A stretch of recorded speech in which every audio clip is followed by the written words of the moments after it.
সুসজ্জিত মণ্ডপ সজ্জা, কাতারে কাতারে দর্শনার্থীদের ভিড়,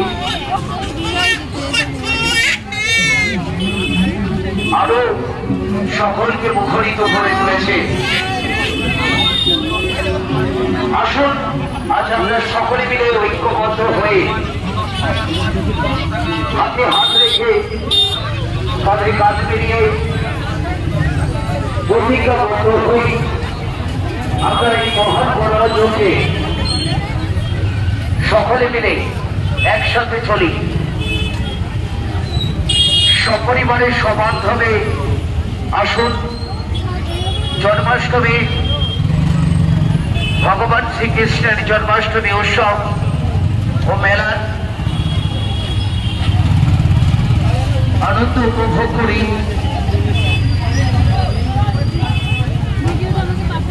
সকল ভগবান শ্রীকৃষ্ণকে দর্শন করার সুযোগ করে দিন। মায়েদের বোনদের ভগবান শ্রীকৃষ্ণের দর্শন করার সুযোগ করে দিন। ভক্তদের সামনে ভগবান শ্রীকৃষ্ণের দর্শন করুন।